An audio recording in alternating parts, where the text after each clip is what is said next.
السلام عليكم ورحمة الله وبركاته. في فيديو جديد في قناة يوميات أسماء عدلي. النهاردة جايب لكم افتكاسة جديدة خالص هتعجب كل الأمهات.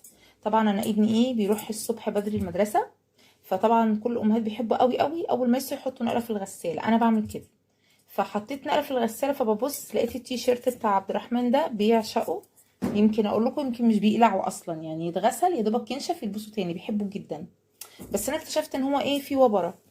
طبعا كنت نزلكم قبل كده بالفيديو بتاع الوبره بتاعه البنطلون، فالوبره البنطلون ضعيفه خفيفه كده، ممكن تتشال بالسلوتيب بلزق باي حاجه او بفرشه عادي. لكن دي الوبره اللي هي كل الامهات طبعا اكيد عارفاها، يعني الوبره اللي هي الناشفه دي، اهي الوبره اللي هي دي، اللي هي تحسي مهما تعملي بلزق تعملي مش عارف ايه مش عايزه تطلع. انا شفت فيديو بالقطر، في بيشيلوها بالقطر، بس القطر بيقطع الهدوم. شفت بالموس بيقطع برضو الهدوم. فطبعا عبد الرحمن قلعه، والمفروض ان انا هغسله تمام، بس الوبره دي مضايقاني جدا لدرجه قلت له ما تلبسوش تاني، وزعل وكده. بس انا قلت عشان برضو ما زعلهوش افكر له في فكره. بصوا بقى الفكره بتاعتي، فكره بجد جهنميه. هنعمل ايه؟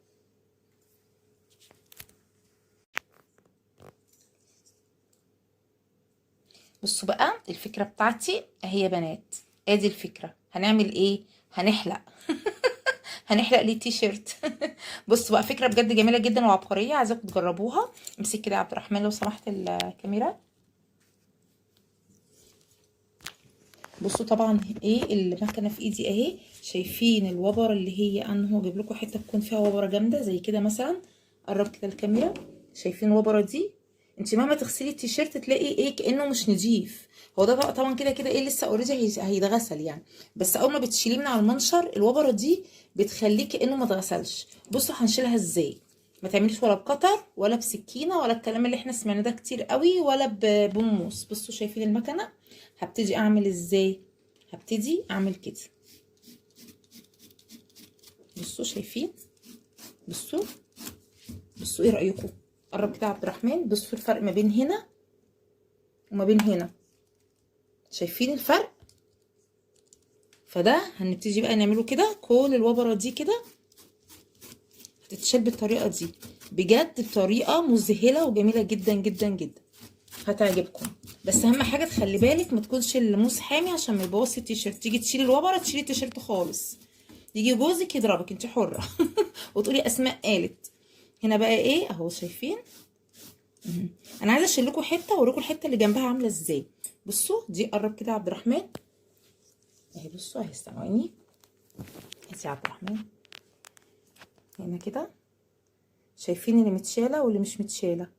ايوه يا عبد الرحمن، الله ينور عليك يا حبيبي. ده اللي فيه وبره. انا بقى اللي ما فيهاش وبره يا عبد الرحمن، اللي ما فيهاش وبره ايوه تحت صباعك كده اهي، الجزئيه دي ما فيهاش وبره. بصوا هنا في وبره.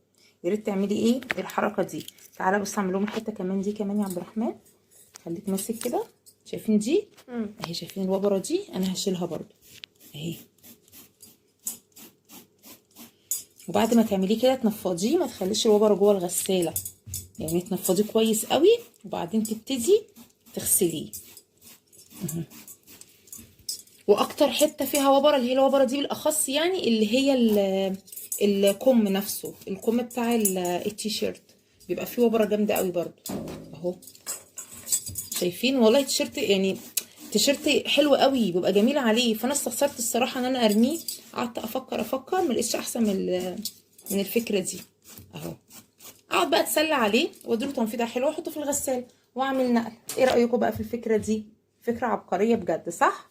يلا السلام عليكم ورحمه الله وبركاته، في فيديو جديد في قناه يوميات اسماء عدلي. باي باي. السلام عليكم.